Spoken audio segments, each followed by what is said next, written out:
This video shows a tense and dramatic courtroom moment from the 89th District Court in Sheboygan County, Michigan, where a defendant named Beth Bridgman appears for her arraignment on criminal contempt charges.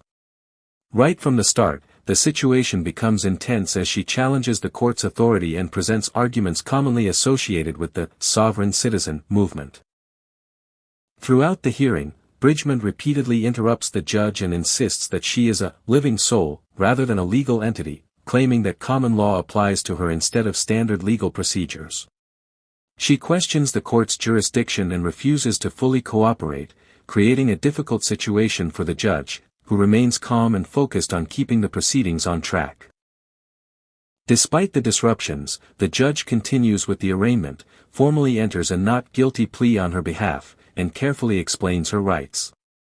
Bridgman chooses to represent herself, and the judge ensures that she understands the possible consequences she is facing, including jail time and financial penalties.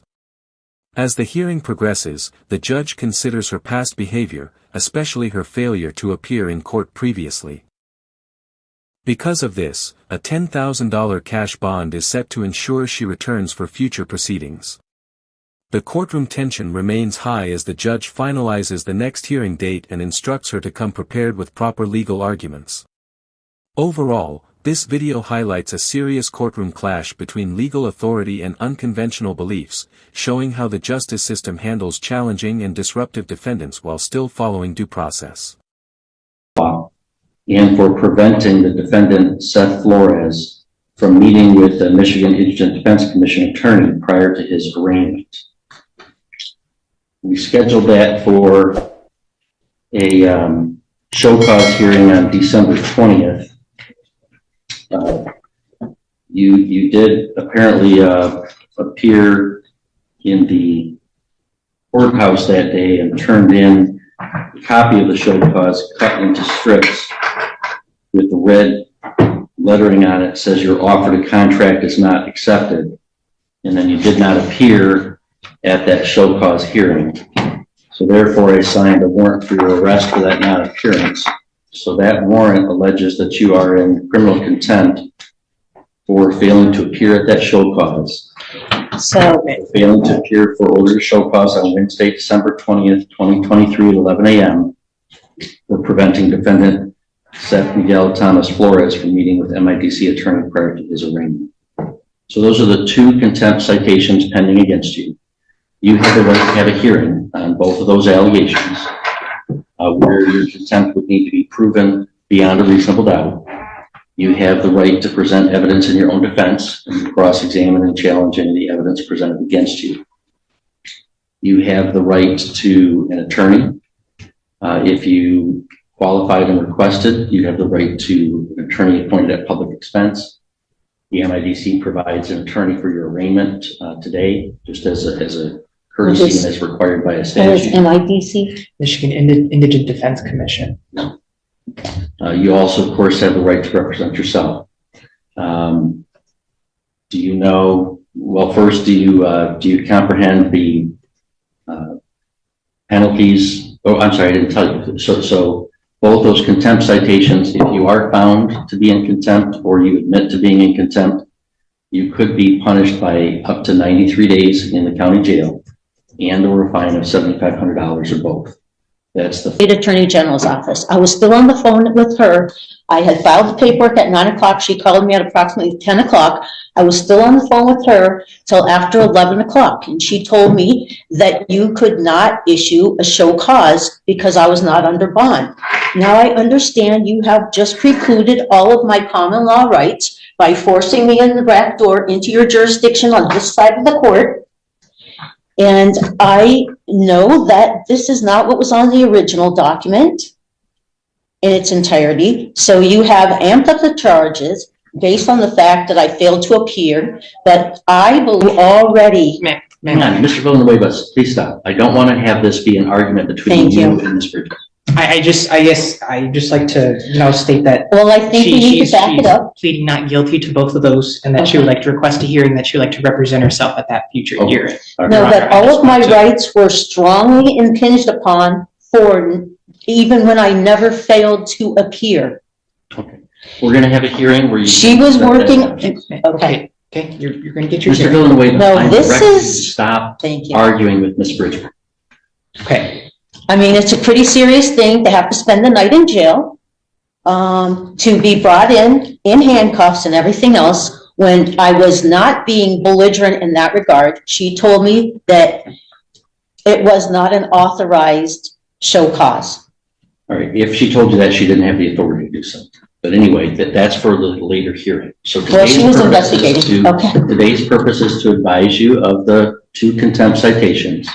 So do you comprehend the maximum penalty that those could carry and the rights that you have that I outlined for you? Now, can I ask, what statutes or what law or what are you saying here are the charges? Because this does not match, sorry, I have cotton mouth so bad.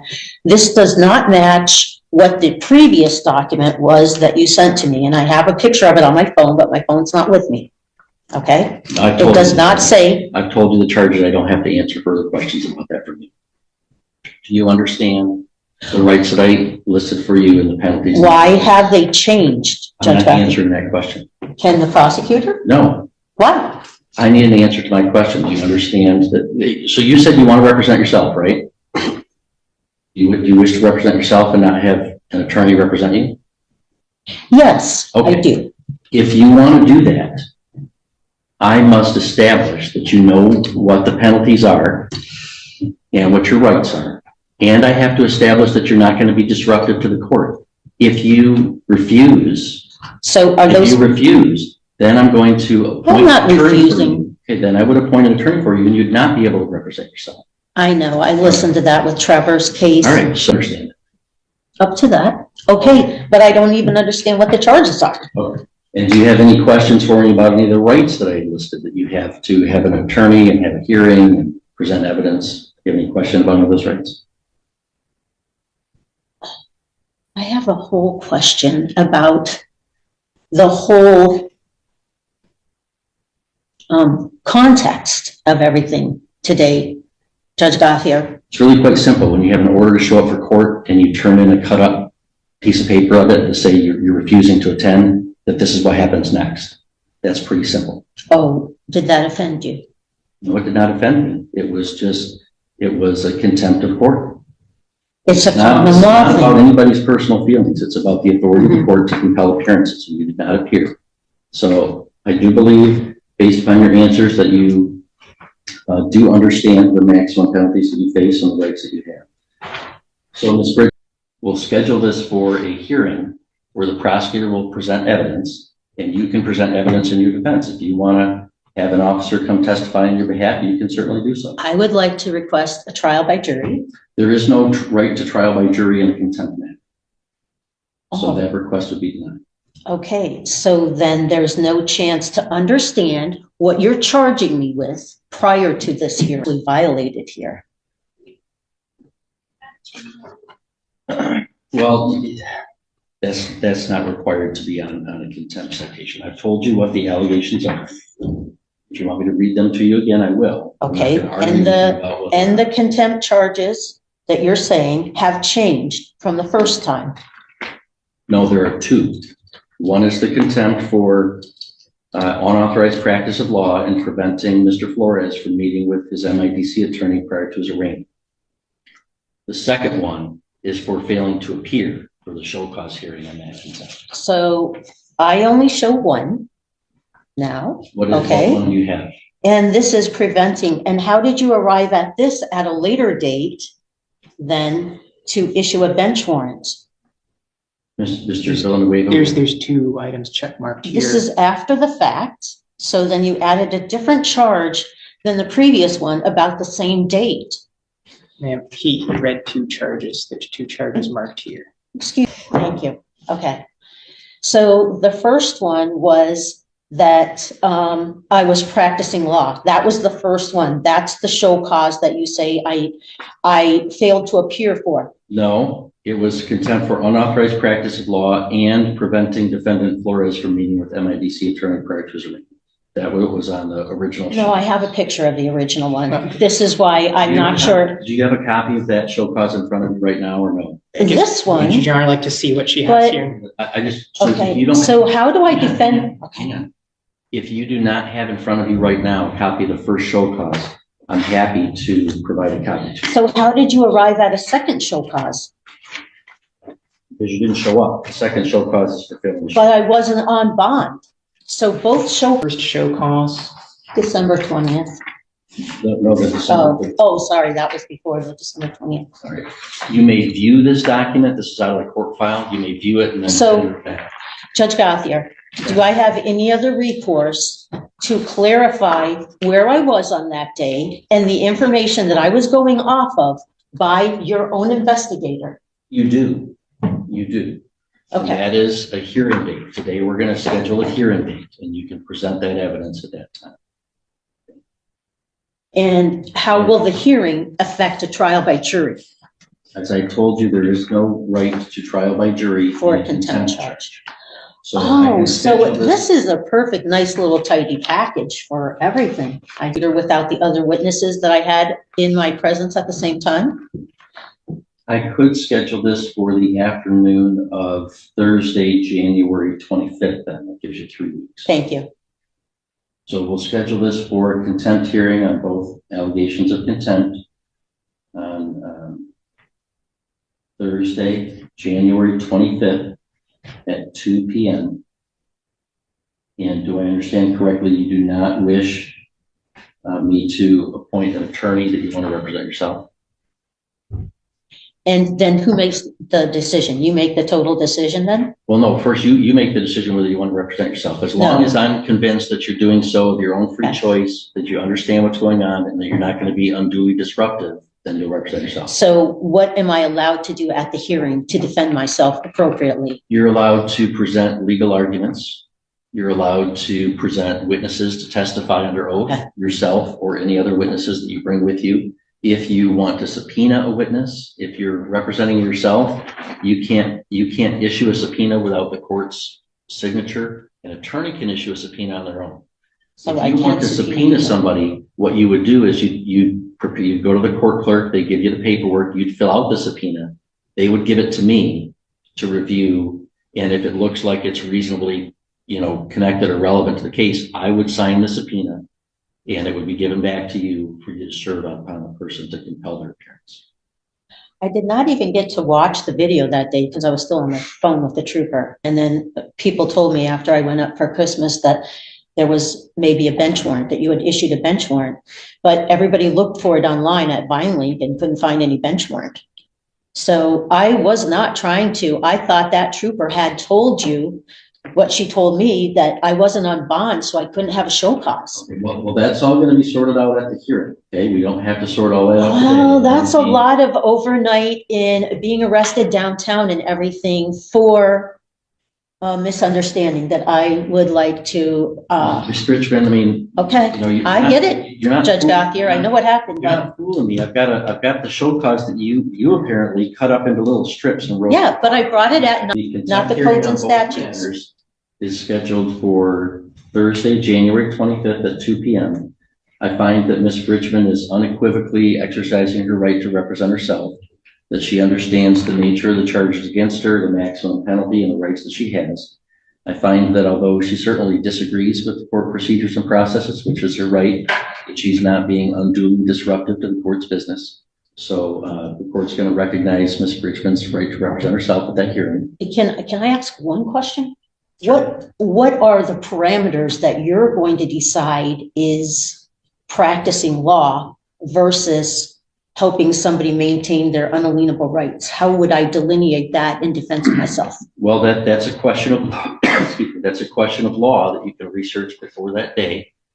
And I said I'll entertain legal arguments. The prosecutor will have to prove beyond a reasonable doubt at that hearing that you did in fact practice law on that day. That's where then there's a risk to representing yourself, because an attorney, has access to and better training and researching the case law, interpreting what that is. The Michigan Supreme Court has issued some opinions about what that is. If you're representing yourself, you're going to have to find those on your own and make the argument as you see fit. If you want to hire an attorney, or if you want an appointed attorney, they would be able to fashion those arguments on your behalf. But I'm not gonna, No, I've been Tell down me that what path the words before, and it never turns out the way they first present themselves to you, that they're gonna fight the case. It never turns out that way.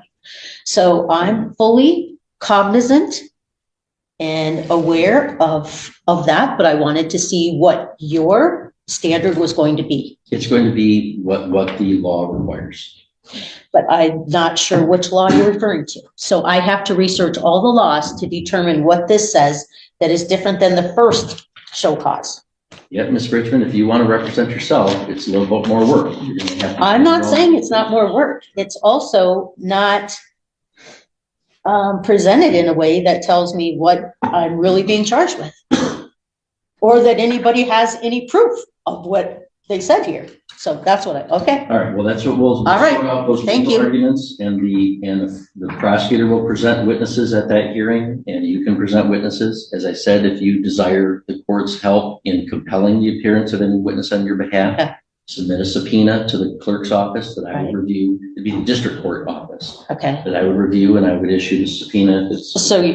So one of the key laws would be that in the state of Michigan, anybody practicing law should have, be a member of the Bar Association. Am I correct? That is correct. Now, Ma'am, you have to figure that out at another time, okay? Now's not time to litigate this case. Yeah, so I have a range I of get it, charges to but set- I Right. appreciate that this is very big in scope, and Michigan statutes and codes, as he says, he's compelled to follow or must obey the dictates. Okay, I'm very well versed in enough constitutional things, so I have to know. your constitutional system in Michigan.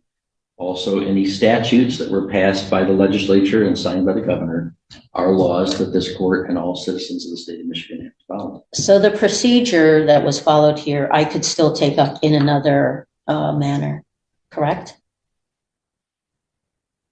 I'm not sure what you mean by another manner. At the hearing, you can challenge the procedure of it. I was talking to your investigator. She knew what time I had a court date. Yes, absolutely. If you want to present that person to come testify about that.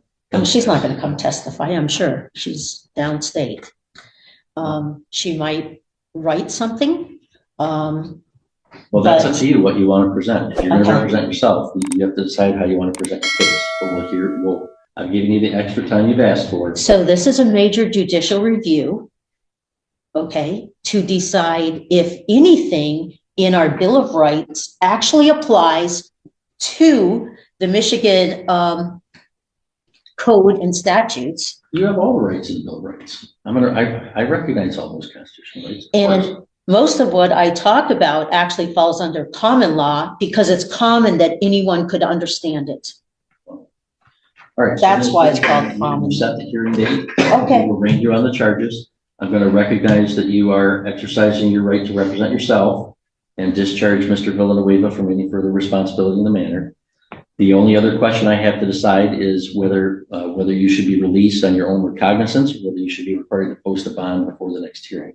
All right, Ms. Bridgman, anything you want to tell me with regard to whether I should allow you to be released on your own recognizance before that hearing, or whether... I showed up at 9 a.m., Your Honor, and anybody could have called me if they didn't understand that.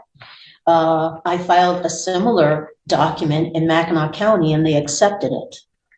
Common law is a very acceptable kind of a standard if you know it and you know what you're doing. So maybe there'll be a chance that I can present some of these other avenues, because how does my country tell me to take an oath of office to defend the Constitution, but then I'm held to only codes and statutes of the Michigan legislative? Video to you about how a bill becomes law and the laws. Oh, I know how it happens. Your Honor, I also know we don't have a lot of Your Honor. judicial review. So Your Honor, as part the of the- bond question, any input, Mr. Villanueva? Yes, I guess I know you just released me as the attorney of record, but I guess in support of the bond on her behalf. Yes, go ahead. Yeah, so I like to advise the court that Ms. Member in the community, she has audited an election previously. So I believe, she's more or less, I guess, committed to this area. This is a local municipality. It seems unlikely that she would go anywhere and how she would do that. And so, Your Honor, I would ask that you set reasonable bond for her release. Thank you. All right, thank you. Well, I don't believe that Ms. Bridgman poses any danger to public safety. I don't think she's a flight risk per se of fleeing from the jurisdiction.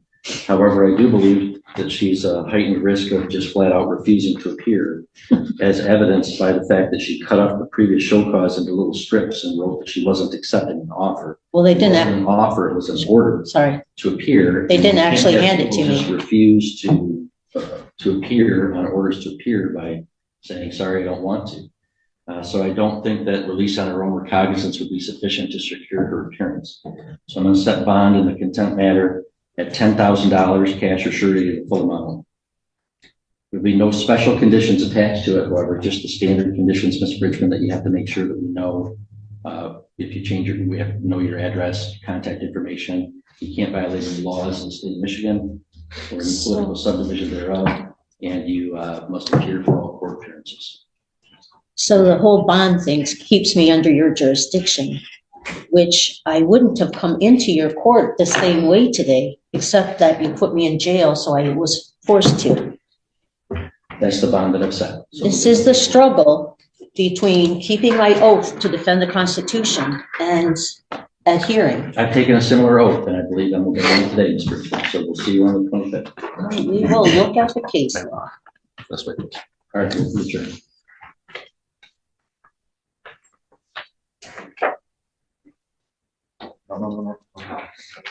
This way. I know. She's only up here from North Carolina. As the hearing comes to an end, the judge firmly reasserts control of the courtroom and makes it clear that the legal process will move forward, regardless of any objections or unconventional arguments. A final court date is set, and Bridgman is instructed to return fully prepared to present her case in a proper legal manner. The judge emphasizes that courtroom procedures must be followed, sending a strong message that personal interpretations of the law will not disrupt the justice system. Despite her continued resistance and refusal to recognize the court's authority, the judge remains calm, composed, and unwavering. The decision to impose a $10,000 cash bond reflects serious concerns about her willingness to comply with future court orders. It also serves as a reminder that accountability is a key part of the legal system.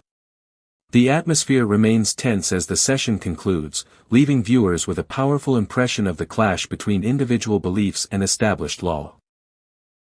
While Bridgman maintains her stance, the court makes it clear that the case is far from over. The next hearing now carries even greater importance, where arguments will need to shift from disruption to substance if she hopes to influence the outcome.